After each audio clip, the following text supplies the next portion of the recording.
साथियों नमस्कार, मैं असलम चौकदार फेसबुक लाइव में आप लोगों का हार्दिक स्वागत है, अभिनंदन है। राजस्थान के तमाम बेरोजगार साथियों के लिए लाइव है और लाइव के आज का जो लाइव मुख्य रूप से कई प्रकार के मुद्दों को लेकर मैं लाइव जुड़ा हूं। राजस्थान के तमाम जितने भी युवा साथी जो मेरे से जुड़े हुए हैं, मुझे देख रहे हैं, उन सब तक ये लाइव है। आप सभी को 73वें गणतंत्र मनाएं हार्दिक बधाई। लेकिन गणतंत्र का शाब्दिक अर्थ होता है जनता के द्वारा चुना हुआ तंत्र, और उसका प्रमुख रूप से उसी विचारधारा को हम आगे बढ़ाते हुए 73 साल हो चुके हैं। हमारे देश में जब संविधान लागू हुआ था 26 जनवरी 1950, उसी की 73वीं वर्षगांठ के अनुसार यह काम किया जा रहा है। लेकिन क्या गणतंत्र है? यह सवाल हमेशा ही हर व्यक्ति के जहन में, हर व्यक्ति के दिमाग में उपज रहा है। बिल्कुल आप सभी को राम राम, सभी को नमस्कार, सभी को अभिवादन। चूरू से हो चाहे राजस्थान के हो या राजस्थान से तमाम बाहर से हो, इस लाइव में हम 3 महत्वपूर्ण विषयों पे हम चर्चा करेंगे, जिससे राजस्थान का प्रत्येक बेरोजगार युवा प्रभावित है, प्रत्येक युवा जुड़ा हुआ है और उन्हीं के आधार पे हम कार्य कर रहे हैं। सबसे पहला जो है, आज जो एसओजी की जो रिपोर्ट आई है, एसओजी ने जिस प्रकार से अपनी रिपोर्ट में वर्णन किया है, एसओजी ने जो कहा है, उसके आधार पे एक बात तो ये कि एसओजी ने पेपर आउट माना है, किस आधार पे माना है और कितना माना है, क्या उसका कितना प्रभाव पड़ेगा। दूसरा ये है कि एसओजी की जो रिपोर्ट थी उससे आगामी वैकेंसी कितना प्रभावित होगी। एसओजी की रिपोर्ट के अलावा दूसरा जो महत्वपूर्ण बिंदु है वो पटवार जो भर्ती है, पटवार भर्ती का जो कल का परिणाम आया है, उस परिणाम को किस प्रकार से आप समझते हैं, और उस पटवार का जो कल का जो परिणाम था, जिसमें नॉर्मलाइजेशन की जो प्रक्रिया थी कि नॉर्मलाइजेशन किस प्रकार से हुआ है, नहीं हुआ है, या किस शिफ्ट के साथ कैसा बिहेव हुआ है, तो उन सब मुद्दों को लेके आप लोग एक नए मुद्दे और एक महत्वपूर्ण मुद्दा जो सबसे महत्वपूर्ण है वो है लेवल प्रथम में बीएड वालों को शामिल करवाने को लेकर। इन तीनों मुद्दों के साथ मैं आज का लाइव कर रहा हूं, और जितने भी युवा साथी मेरे से जुड़े हैं वो तब तक राजस्थान के तमाम, अशोक जांगड़ कुछ लिख रहे हैं, मुझे भगवान उठा ले या अगले जन्म में जाट बना दे, डोटासरा की पोती से शादी करा दे। वाह, क्या बात लिखी है आपने। डोटासरा जी के बेटे के इस हिसाब से पोतियां होगी नहीं होगी आपको पता है। ऐसा सुख उनको मिले ना मिले, कितने बेरोजगारों की उनको बदुआ मिल रही है बार बार, और क्यों मिल रही है सबको पता है। कितने साथ बेरोजगारों के साथ जो कुठारघात हो रहा है, उन सब आप लोगों को बार बार बोलने की आवश्यकता नहीं है, आप मेरे से ज्यादा समझदार हैं।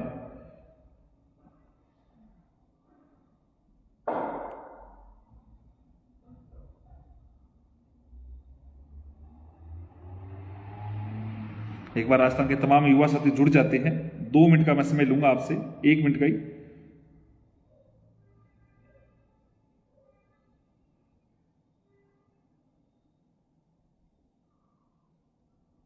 जी मैं देख रहा हूं। चलो हम महत्वपूर्ण जुड़ते रहेंगे युवा साथी। अब एक महत्वपूर्ण बात सुनिए आप, एसओजी ने माना है आज कि पेपर आउट हुआ है, कोई बड़ी बात नहीं है। माननीय मुख्यमंत्री अशोक गहलोत जी ने भी कहा था पेपर आउट हुआ है, एकाधा दुक्का जगह पेपर आउट हो जाता है, इस प्रकार के स्टेटमेंट थे। किसके? अशोक गहलोत जी के। 26 सितंबर को जब रीट का एग्जाम हुआ था, डोटासरा जी ने तो कहा था जेल में डालो। सच बात यह है, क्योंकि जो खुद डरता है ना, वो कहेगा कि जेल में किसको डाला जाए, किस प्रकार डाला जाए। एसओजी ने आज ये माना है, रिपोर्ट में माना है कि पेपर आउट हुआ है एसओजी ने। और एसओजी ने किस प्रकार की बात बोली है, देखो दोस्तों, आप बोलो मत, उन तथ्यों को मत बोलो जिन तथ्यों के आधार पे आप इस बात पे एसओजी रिपोर्ट का मैं सारांश आपको समझा रहा हूं। एक चीज जो मेरे सामने आई है कि एसओजी ने माना कि 24 सितंबर को की रात को 8 बजे ही पेपर लीक हो गया और 24 सितंबर को लीक करने वाला था राम कृपाल। एक महत्वपूर्ण बात बताते हैं कि 24 सितंबर को शिक्षा संकुल से तार जुड़े हुए हैं, शिक्षा संकुल से ये पेपर आउट हुए हैं। मैं कहता हूं शिक्षा संकुल से नहीं, शिक्षा संकुल के तत्कालीन हेड व्यक्ति तक तार जुड़े हुए हैं। चाहे वो शिक्षा संकुल हो चाहे नाथी का बाड़ा हो, संबंधित अधिकारी अभी तक पद पे क्यों हैं और संबंधित उत्तरदायी व्यक्ति किस प्रकार से अपने आप का इस्तीफा देके अपने आप को बचाव करने की कोशिश करते हुए चुपचाप पतली गली से निकल लेता है और सरकार कहती है हम मंत्रिमंडल में नॉर्मलाइजेशन कर चुके हैं, जो अतिरिक्त प्रभार है उनको हटा दे रहे हैं, वैसे कर रहे हैं। ये किस प्रकार की लीलापोती की गई थी आप लोग समझ नहीं है। दूसरी बात सुने, 25 सितंबर को वो सुबह पेपर उदाराम बिश्नोई को देता है, उदाराम बिश्नोई भजनलाल को देता है, भजनलाल ने न जाने कितने को दिया है प्रिंटर से। आप लोग सोचो, भजनलाल, बत्तीलाल, 1 करोड़ 22 लाख की डील होती है। फिर ये सीरियल आप रामलाल, पृथ्वीलाल, बत्तीलाल, संजय, दिलकुश, कांस्टेबल की पत्नी, रिश्तेदार, चप्पल गैंग और न जाने कैसी कैसी कहानियां, ये तो आप लोगों ने पकड़े हैं। कितने लोगों ने नहीं पकड़े हैं, कितने लोग पकड़ में नहीं आए, सब आएंगे। A to Z आने चाहिए और नीति के आधार पे ऐसे व्यक्ति जो पद पे बने हैं, जेपी जारोली साहब जैसे, उनको बर्खास्त होना चाहिए। वो व्यक्ति जो खुद जिम्मेदार है, जो एक पार्टी की भाषा बोल रहा था, जो ये कह रहा था कि किस प्रकार से ये पेपर आउट में मेरे पे आरोप लगाया जा रहा है। शुक्रिया मुकेश जी, तिलक सुबह लगा था, आज रिपब्लिक डे था उस पर, अब काफी शाम हो चुकी है थोड़ा। लेकिन दोस्तों मैं आपको क्लियर कहना चाहता हूं, यह सरकार युवाओं के साथ खिलवाड़ कर रही है। और एक और महत्वपूर्ण बात बताता हूं दोस्तों, गौर करने वाली बात है। ऐसे व्यक्ति, ऐसे नेता जो फर्जी नेता, मैं कहता हूं जो दलाल है सरकार के, साफ तौर से कहता हूं जो पप्पू लोग हैं, उन लोगों के पास हर भर्ती की न्यूज पहले आ जाती है, ड्राफ्टिंग पहले आ जाती है, किसका रिजल्ट किस प्रकार आ रहा है, कितने लोग पास हो रहे हैं, तो उनके पास पेपर भी आ जाता है। गौर से सुनिए दोस्तों, उन लोगों के पास पेपर की सब कुछ चीजें आ जाती है। वो ही आपके पेपर की सीबीआई जांच की डीलों को चुपचाप दबा देता है, पतली गली से दबा के, और बेरोजगारों के साथ खिलवाड़ करवा देता है। जब कोई सच्चा व्यक्ति बेरोजगारों की आवाज उठाता है, विकास जाखड़ हो चाहे असलम चौबदार हो या कोई और हो, तो वो अपने ही कुछ पप्पुओं को भेज के लोगों के बीच में माहौल खराब करवाता है। चाहे सीबीआई जांच नहीं होनी चाहिए और नहीं होनी चाहिए, ये नहीं होनी चाहिए, क्योंकि सांच को आंच नहीं होती है, झूठे को आंच है, इसलिए नहीं हो रही है सीबीआई जांच है। राजस्थान में एक और नया खेल शुरू हुआ है दोस्तों, गौर से सुनो। आप लोग मेरे बोलने का अर्थ तभी सार्थक होगा दोस्तों, इस वीडियो को आप सभी राजस्थान के तमाम युवा साथियों तक पहुंचाओगे, तभी आपका भाई का इस बोलने का अर्थ सार्थक होगा, उसकी बात को आगे तक पहुंचेगा। आपको अगर लगता है कि हां मैं सच बोल रहा हूं, मैं हक की बात बोल रहा हूं, तो ऐसे दलालों को आपको जूते मारने पड़ेंगे, जो सिर्फ केवल आप लोगों को खराब नहीं कर रहा। ये बत्तीलाल, भजनलाल ही नहीं, ये दलाल भी जो हर विभाग की गोपनीयता को भंग कर रहे हैं और सरकार चुपचाप बैठी है। वो चुपचाप नहीं बैठी है, उन्होंने एक तरीके से अपना सेफ्टी वॉल तैयार कर लिया है, आप लोगों को गुमराह करने की मशीन तैयार कर ली है। अरे क्या फर्क पड़ता है, आपको 5 मिनट लेट न्यूज मिल जाए, क्या फर्क पड़ता है। लेकिन विश्वसनीयता खत्म हो रही है, आप इस बात को समझे। सीबीआई जांच होगी तो ये दलाल भी चपेटे में आएंगे, और ये भजनलाल, बत्तीलाल के जो आका है, जो कई दिनों से सिविल लाइन में चुपचाप पतली गली से निकल के बैठे हैं, वो भी चपेटे में आएंगे। और राजस्थान में भी एक और नया चौटाला निकल के आएगा। फिर कई लोगों को जलन होगी, कई लोगों को बात लगेगी, फिर कई को ये कहेगा कि ये क्यों हो रहा है, क्यों नहीं हो रहा है। और ध्यान करें दोस्तों, कई लोग को मेरा सच अखर रहा है, किसको अखर रहा है आप बहुत अच्छे से समझ रहे हो। पटवार भर्ती का रिजल्ट आउट होता है, गौर से सुने, इस बात को समझे क्यों हुआ है। पटवार भर्ती में 4 शिफ्टों में पेपर हुआ है, नॉर्मलाइजेशन। वाह रे वाह हरी काका, क्या नॉर्मलाइजेशन किया? पहले तो आप लोगों ने जेईएन में बेड़ा गर्क किया ही था, अब क्या कर दिया ये बात को गौर से सुनो। 4 शिफ्टों में पेपर हुआ है, जो विश्वस्त अलग अलग न्यूज़पेपर है पहले है, उन्होंने चौथे पेपर को ही हार्ड और टफ बताया। कई यूट्यूब पे कई टीचर वगैरह अपनी बात रखते हैं, वो उन्होंने भी टफ बताया। लेकिन एक मजे की बात देखो, आप लोगों को लगता है पटवार का रिजल्ट आ गया, ये हो गया। अरे दोस्तों, कहां रिजल्ट आ गया, कहां क्या हो गया, ये गौर से सुनो मेरी बात। पटवार की कट ऑफ गई है जनरल की 221, 4% डिलीट हुए हैं, 221 गई है, यानी 290 में से 221 गई है 2 गुणे में, और लिख के ले लो 235-40 जाएगी जनरल की। इसका मतलब चौथी शिफ्ट का बंदा जिसने 260 नंबर लेके आया, उसका सिलेक्शन अंतिम सीट पे हो रहा है, अंतिम सीट पे सिलेक्शन हो रहा है, ऊपर की सीट पे तो होना ही नहीं है।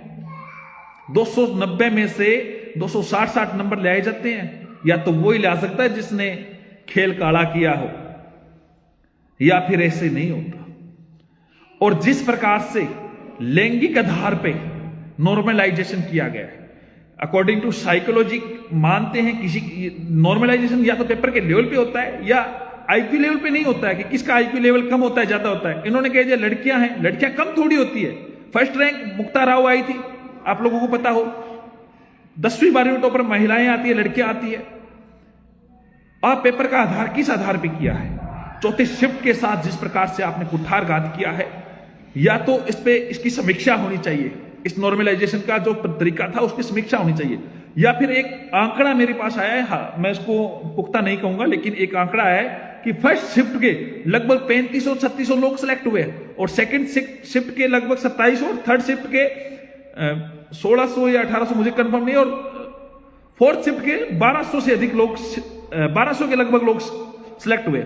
फोर्थ शिफ्ट और फर्स्ट शिफ्ट में 3 गुना अंतर कैसे हुआ अगर नॉर्मलाइजेशन किया गया है?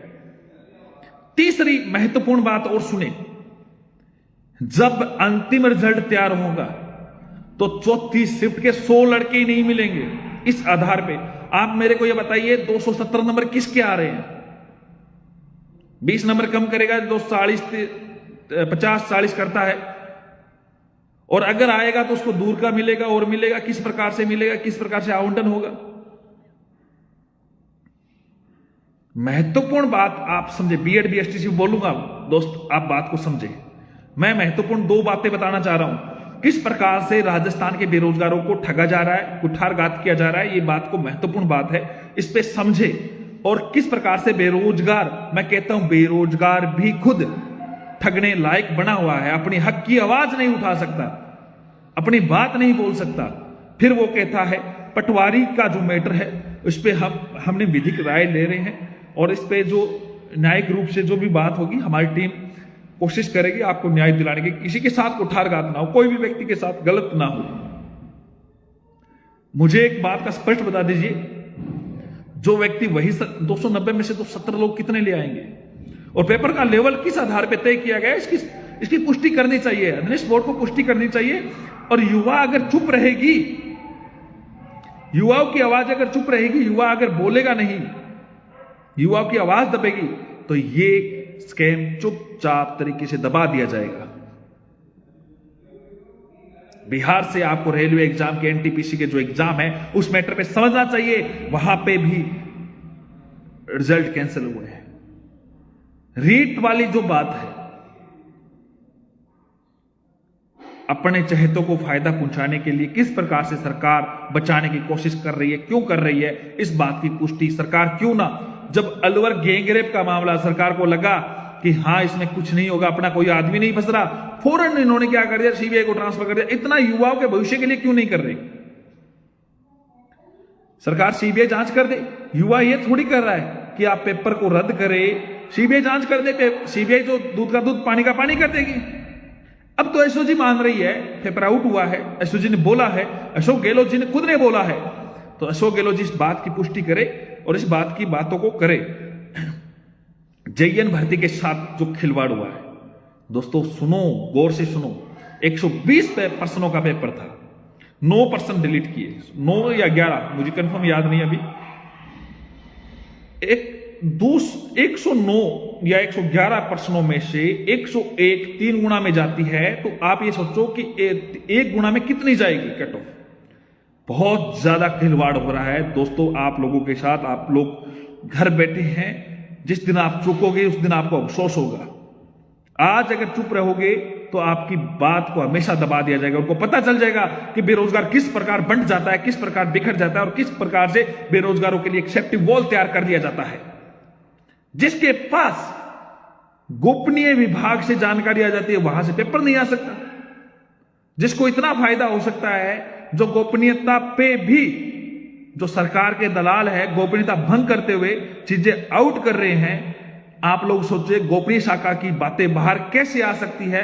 वो व्यक्ति बाहर लाके डाल देता है, आपसे सबसे पहले मीडिया, इनसे सबसे पहले यहां तक बोर्ड के अध्यक्ष से पहले लाके दे देता है। वो पेपर नहीं ला सकता, या पेपर नहीं आता है तो वो बंदा पेपर लिप के साथ नहीं है, क्योंकि उसने ही सीबीआई जांच की मांग को दबाने के लिए हर प्रकार के हथकंडे अपनाए हैं। क्योंकि उसको पता है सीबीआई जांच हो गई तो सरकार का नुमाइंदा फंसेगा, और सरकार का नुमाइंदा फंसेगा तो वो खुद एक दलाल है।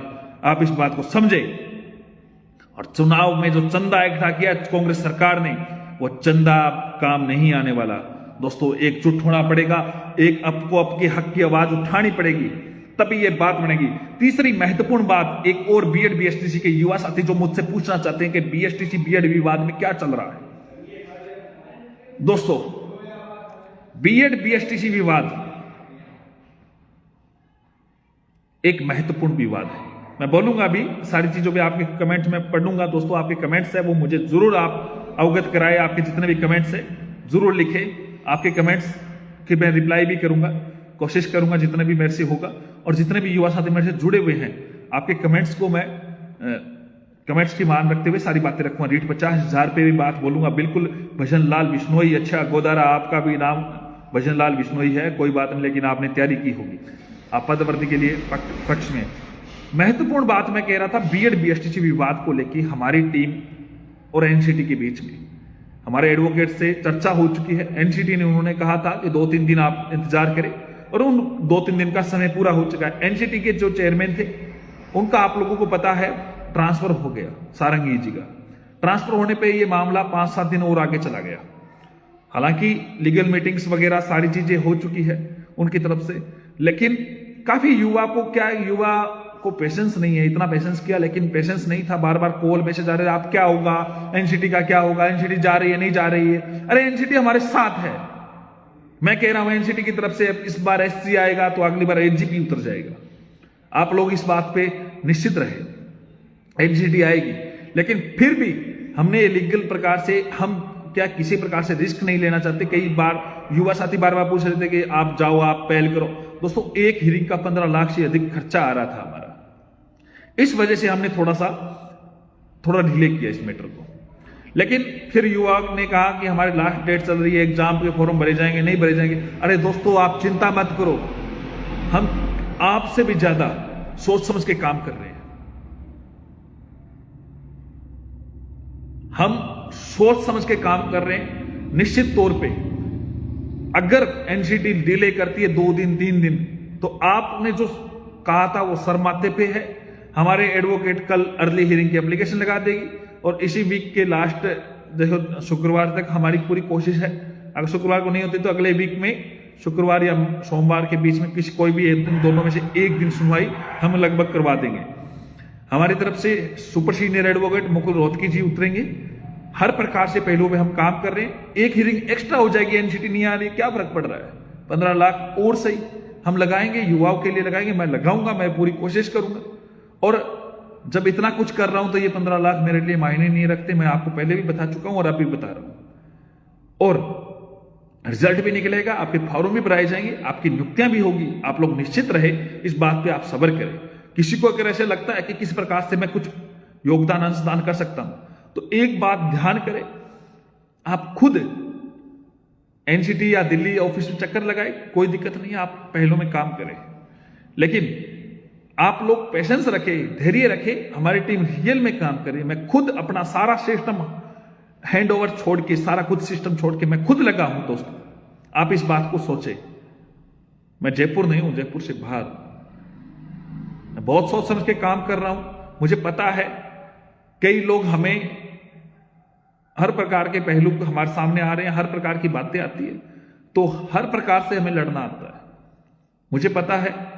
फिर भी आपको लगता है तो एक हियरिंग हम पहले करवा देते हैं, एनसीटी को पार्टी बना के ले आएंगे। अब पार्टी बना के आ जाएगी तो वैसे हो जाएगी, जीत आप लोगों की होगी और निश्चित तौर पे होगी, सत्य की जीत होगी। और दूसरी महत्वपूर्ण बात यह है दोस्तों, मैं कतई आप लोगों के साथ कुठारघात नहीं होने दूंगा। आप विश्वास रखें, उसी के आधार पे हम काम करते हैं। महत्वपूर्ण बात बीएड बीएसटीसी मुद्दे पे है। सरकार जो एनसीटी की तरफ से सॉलिसिटर जनरल फाइनल किए जा रहे हैं, नाम भी मुझे पता है, हमारी चर्चा हुई है, तो हमारे एडवोकेट्स की और उनकी चर्चा हुई है, उसी के आधार पे मैंने ट्वीट किया था। और आज बहुत सारे लोगों के फोन आ रहे थे, सर क्या होगा, कैसे होगा। पेशेंस रखो दोस्तों, आप लोग काम क्या करते हो। आज भी मैं महत्वपूर्ण बात एक बता रहा हूं, लेवल प्रथम में जिनके अच्छे नंबर है, लेवल प्रथम में जिस युवा साथी के अच्छे नंबर है। और दूसरी महत्वपूर्ण बात यह है, पहली हियरिंग में हमारे विपक्ष को भी पता है स्टे आएगा, बीएड के हक में स्टे आएगा, और स्टे नहीं आता है तो याचिकाकर्ताओं को राइटली अलाउ हो जाएगा कम से कम फॉर्म भरने के लिए। अब जरूरी नहीं है ये ऑनलाइन फॉर्म भरे जाए, ये ऑफलाइन भी फॉर्म भरे जा सकते हैं। मैंने आपको पहले भी बताया था कि आप एक तो आपके लिए हम लड़ रहे हैं, और दूसरा आप याचिकाकर्ता जरूर बन जाना जिसके अच्छे नंबर है। आपके अच्छे नंबर नहीं है कईयों के, तो आप इस बात को भी ध्यान रखना कि कोई भी युवा साथी चूक ना जाए, कोई भी युवा साथी चूक ना जाए, उस तक आवाज जरूर पहुंचाए। ये जो कमेंट्स में जो पिन नंबर है वो मुकेश जी छिंपा के हैं, वो केस को देख रहे हैं, उनसे चर्चा जरूर करें। आप अपने अच्छे नंबर है, आप जरूर जुड़े दोस्तों। कहीं जो हाईकोर्ट में याचिकाकर्ता थे सुप्रीम कोर्ट में नहीं है, वो भी जरूर जुड़े, वो रिस्पोंडेंट में आ जाएंगे और उनके आधार पर ये हो जाएगी। तो दोस्तों, मैं जो महत्वपूर्ण 3 मुद्दों पे आज चर्चा की है वो वापस आपको दोहराता हूं कि एसओजी ने माना है कि पेपर आउट हुआ है, और इस संदर्भ में 9 बजे मैं ट्विटर पे स्पेस भी करूंगा, और 8:30 बजे मेरा ट्विटर पे स्पेस रहेगा पटवार भर्ती के नॉर्मलाइजेशन की जो प्रक्रिया है। बिल्कुल सुभाष बत्रा जी, दोबारा याचिकाकर्ता बनना पड़ेगा, आप मुकेश जी पे बात करें। देखो, रीट पे ही सीबीआई जांच हो सकती है। आप सब लोग एकजुट होइए, और किरोड़ी लाल जी मीणा से बड़ा नेतृत्वकर्ता आप लोगों को नहीं मिल सकता। हमें किरोड़ी जी के घर पे जाना पड़ेगा, सबको उनको वापस मैदान पे लाना पड़ेगा, उनको विश्वास जताना पड़ेगा। राजस्थान का बेरोजगार अपने हक के लिए जाग चुका है और सीबीआई जांच करवा के मानेगा। आप सबको किरोड़ी बाबा को यह बात मैसेज पहुंचाने पड़ेगी कि आप आंदोलन करें, हम आपके साथ हैं। ऐसे नहीं है हाँ लाइव देख लिया, हाँ क्या हो रहा है, आप किरोड़ी जी के पास भीड़ है तो देखते हैं। अरे भीड़ की बात नहीं, आपको सबको साथ आना पड़ेगा। एडिशनल वाले एडिशनल को एक जो कमेंट आ रहे बताता हूं मैं, रीट की सीबीआई जांच को लेके आप सबको एकजुट होना पड़ेगा, साथ आना पड़ेगा। दोस्तों ध्यान कर लेना, प्रिंटर से पेपर फटाफट निकले हैं। आपको अगर 10% मिल जाए ना एक्स्ट्रा, आप मेरिट का क्रम बदल दो, जो लोवेस्ट है वो टॉप में आ जाए बंदा 10% में। और जिन्हें पेपर जब प्रिंटर से निकला है तो आप सोचो कितने लोगों को किस प्रकार से कितने कितने % मिले हैं। और एसओजी एक बात बोलती है, वृहद लेवल पे आउट नहीं हो रहे, और कितना वृहद मानोगे, आप खुद मान रहे हो पेपर आउट हुआ है, और कितना वृहद मानोगे। दोस्तों एकजुट होना पड़ेगा, आप सबको समझना पड़ेगा। और ध्यान करें, ये जो सरकार की जो गोपनीयता भंग करते हैं, ये सरकार के जो दलाल है, इन लोगों ने ही सीबीआई जांच पे पर्दा डालने की पूरी कोशिश की है। कई लोगों ने मुझे कहा कि आप 50,000 में बोले, 50,000 कोई गलत मुद्दा नहीं है। पद बढ़े वैकेंसी पे, लेकिन पारदर्शिता के साथ बढ़े, इसके लिए मैंने हमेशा ही उन युवा के हक में बात बोली है। और दूसरी बात यह बोली है कि रीट की पारदर्शिता के साथ जांच करे, दूध का दूध पानी का पानी हो जाएगा। और वो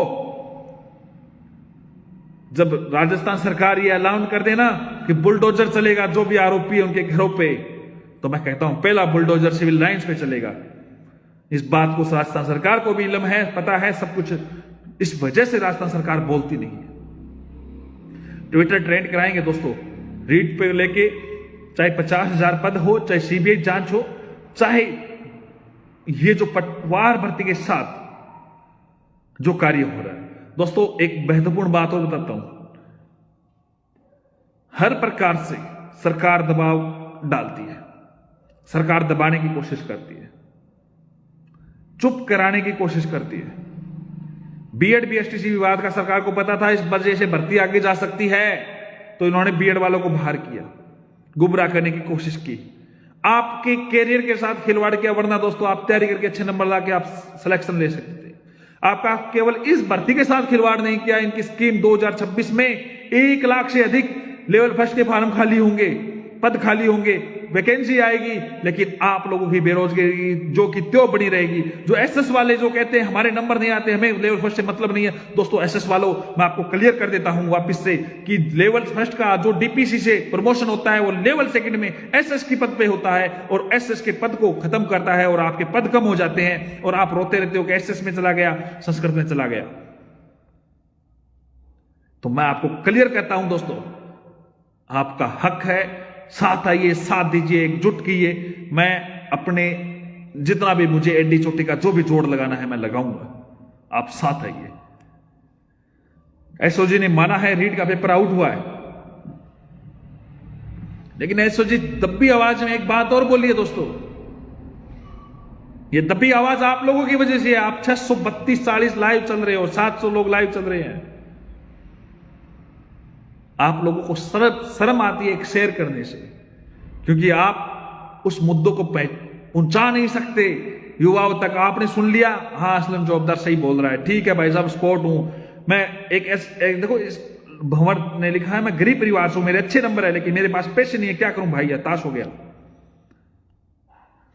तू भाई मेरे को फोन करना, टेंशन फ्री रहे, हताश नहीं होना है। विकास जाखड़ 10 दिन से आमरण अनशन पे, सरकार को कोई फर्क नहीं पड़ता दोस्तों। मैं 19 दिन आमरण अनशन पे था, सरकार ने तो यह तक प्लानिंग थी मरे तो पीछा छूटे। सरकार की नीति में बहुत खोट है, इस बात को आपको समझना पड़ेगा दोस्तों। एकजुट होना पड़ेगा, एक जजम बनाना पड़ेगा, एक ऐसा कार्य करना पड़ेगा। कई लोग आपको रोक के, गिड़गिड़ा के, फिर आपको गुमराह करके, कभी कहते हैं यहां आओ वहां आओ, अपनी टीआरपी बना के 2013 की एएनएम जेएनएम की बहनों के साथ कुठारघात किया दोस्तों। कई लोगों ने किस प्रकार से किया। अमन शेखावत जी ने लिखा बुलडोजर लेके चले कौन कौन तैयार है। दोस्त काश तू सीएम होता और मैं सबसे आगे होता तेरे साथ। युवाओं कोई जाति नहीं है, धर्म नहीं है, वरना आपका काम फौरन हो जाता दोस्तों। आपने वोट डाला है तो अपनी जाति के व्यक्ति को डाला है। आपने सोचा है ये मैं जाट वो जाट, आपने सोचा मैं गुर्जर वो गुर्जर, आपने सोचा मैं मुस्लिम वो मुस्लिम, आपने सोचा मैं ब्राह्मण वो ब्राह्मण, आपने सोचा मैं दलित वो दलित। ये चीजें आपने सोची, आपने कभी ये नहीं सोचा कि वो युवा का सोचने वाला है, मैं युवा हूं और मुझे काम वो आएगा। लेकिन आपको लगा नहीं नहीं मेरी जाति खतरे में आ जाएगी, मेरा धर्म खतरे में आ जाएगा। इस हिसाब से पवन महुआ, कई बार बिजी होता हूं इसलिए फोन नहीं उठाता हूं, टेक्स्ट मैसेज डाल दिया करो। कई बार मीटिंग्स में होता हूं दोस्तों, लगभग लोगों को मैं रिप्लाई भी करवाता हूं, फिर भी कोई रह जाता है तो बात अलग है। और ये जो नंबर है मुकेश जी के, मैं नहीं उठाता हूं तो उनसे संपर्क कर लीजिए। जो आपके, इसने लिखा है प्रताप चौधरी ने, जानुथर भरतपुर में पेपर आया, आप एसओजी को रिपोर्ट दो दोस्त, गोपनीय रिपोर्ट दो। हर चीज को पब्लिक मेरे पास भेजो, मैं पब्लिक करूंगा। मेरे नंबर मेरे पेज पे मिल जाएंगे आपको। मेरा पेज युवाओं के लिए समर्पित है दोस्तों।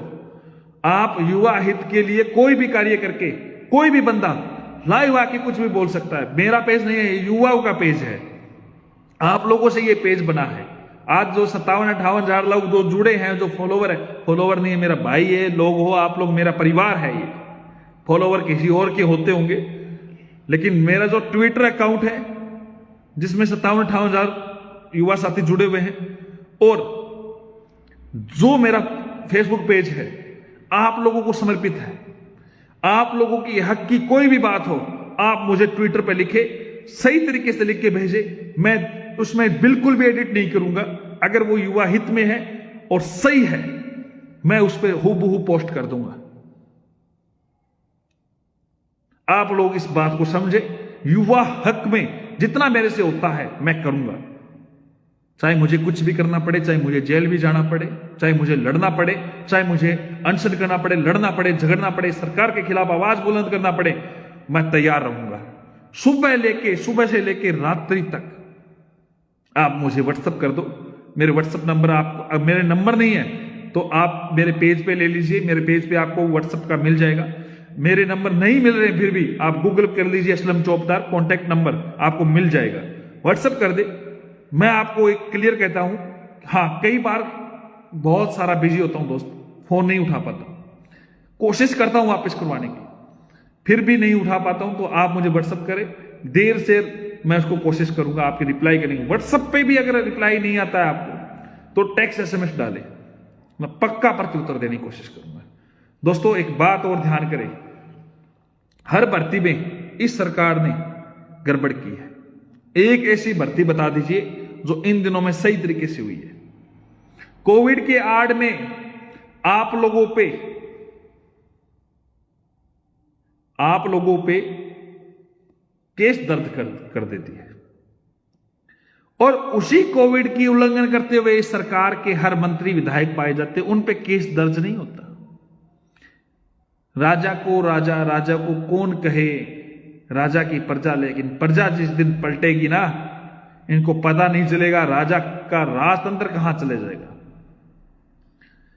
दोस्तों गुमराह होने से बच्चे एकजुट होइए। एडिशनल का मुद्दा है, उसको लेके देखो दोनों प्रकार की बातें हैं, अभी मामला न्यायालय में है, विचाराधीन है, हो सकता है एडिशनल वाले अलाउ भी हो जाए, कोई बड़ी बात नहीं है। रीट कैंसिल हो सकती है, महत्वपूर्ण बात यह भी है, रीट भर्ती है वो कैंसिल हो सकती है वो, लेकिन कैंसिल की बजाय पहले सीबीआई जांच हो, सीबीआई इस पे पुष्टि कर दे कि किस प्रकार से। और हाँ, एक ने लिखा है किसी व्यक्ति विशेष के बारे में कि उसका नार्को टेस्ट हो जाए तो सब पता चल जाए। मेरा नार्को टेस्ट करा लीजिए दोस्तों, अगर मैंने किसी भी प्रकार से बेरोजगारों के साथ छलावा किया है, गड़बड़ी की है, या सरकार के साथ मिलकर कोई ऐसी बात की है, तो मैं नार्को टेस्ट करवाने के लिए तैयार हूं। लेकिन मैं आपको स्पष्ट तौर से कहता हूं, बहुत सारे लोगों ने अपने निज स्वार्थ के लिए बेरोजगार को बेचा है, वरना बजट से एक दिन पहले रात को 2 बजे किस प्रकार से आंदोलन खत्म हो जाते हैं रातों रात, किस प्रकार से सरकार के साथ कुठारघात किया जाता है, वो युवा अच्छे से जानता है, लेकिन युवाओं की आवाज को दबा दिया जाता है। पेपर लीक का राज बहुत बड़ा है दोस्तों। अभी क्या है, ये मामले पकड़ में आया, कितने लोगों को पेपर मिला है, लोगों ने गांव गांव पेपर बांटा है, लोगों को सबको पता है। कहां नंबर आएगा दोस्तों आपका? आप लोग एकजुट होइए, मैं आपको क्लियर कहता हूं, आप लोग साथ आइए और ज्यादा से ज्यादा युवा तक मेरी आवाज को पहुंचाइए। और आज से मैं आपको कह रहा हूं, ये पेज, ये मेरा ट्विटर अकाउंट सिर्फ बेरोजगार युवाओं के लिए है, ये बेरोजगार युवाओं का ही ऑफिशियल अकाउंट है, और इस आधार पे आप जो भी बात है तो मुझे बेझिझक भेजे, मैं आपकी आवाज को प्रमुख रूप से उठाऊंगा। 1 सेकंड, हाँ जी जल्दी बोलो। हाँ जी। तो दोस्तों एक महत्वपूर्ण मैं बात आप लोगों से वापस साझा करना चाहता हूं। मेरे साथ अगर आप लोगों को मैं कई बात बताना चाहता हूं कि बहुत सारे युवा साथी मुझे बोलते हैं कई बार कि ये चीज ये महत्वपूर्ण है, ये है। कई ऐसे मामले हो जिसमें विजय कुलहरी ने कहा 10 बजे ट्विटर ट्रेंड का लिए थोड़ा एक ऐसा टाइम हो जिसमें सभी का डिसाइड हो, जल्दीबाजी नहीं। ट्विटर ट्रेंड में इस प्रकार का टाइम सेट हो जिसमें वो ट्रेंडिंग में आए, और दूसरी बात सभी युवा साथी को सहमति हो ताकि लोगों तक मैसेज पहुंचे। अब मैंने लाइव में बोल दिया तो कईयों को पचेगा नहीं, तो इस प्रकार की कई बातें आएगी। तो दोस्तों आपके जो सवाल है वो लिखे ताकि मैं आप उनको रिप्लाई कर सकूं। और तब तक कई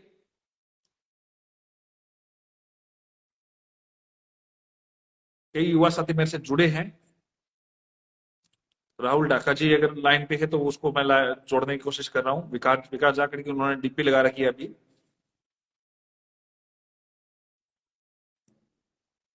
एनसीटी तो पार्टी बन के आ जाएगी दोस्तों। आप कह रहे हो एनसीटी सुप्रीम कोर्ट जाएगी या नहीं जाएगी?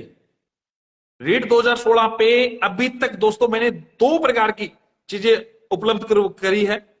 सेमो में हमने अपनी बात रखी है। हमारे पास जो रिपोर्ट आई है 2016 गणित विज्ञान और इसमें, तो गणित विज्ञान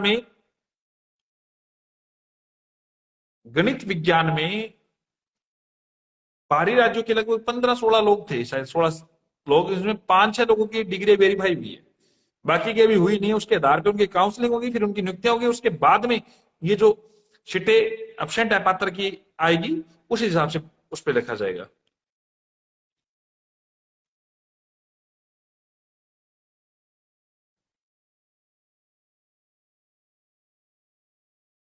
एडिशनल मामले में जो याचिकाकर्ता बनना चाहता है, अच्छा अच्छा, इसमें जो याचिकाकर्ता के लिए कमेंट कर रखा है। सुप्रीम कोर्ट का मैं बता चुका हूं। केवल चंद शर्मा जी आप लाइव वापस सुन लीजिए। सुप्रीम कोर्ट में ये क्यों नहीं जुड़ रहा रमेश, हेड नहीं आ रहा।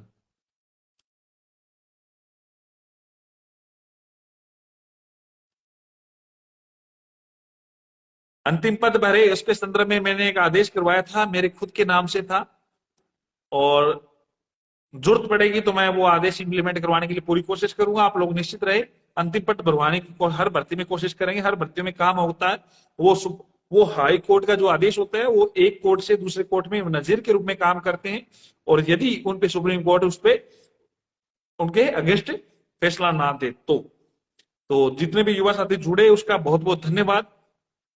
जुड़ने पड़े आप सभी लोग, मेरे से जितने लोग मेरे से लाइव देख रहे हैं, चंपक लाल कटारा जी अपन कल जुड़ेंगे, रमेश जी नहीं जुड़ पा रहे। जितने भी युवा साथी मेरे से जुड़े उनका बहुत बहुत धन्यवाद। मैं आप लोगों से पुनः एक बताना चाहता हूं कि आप लोग साथ आए,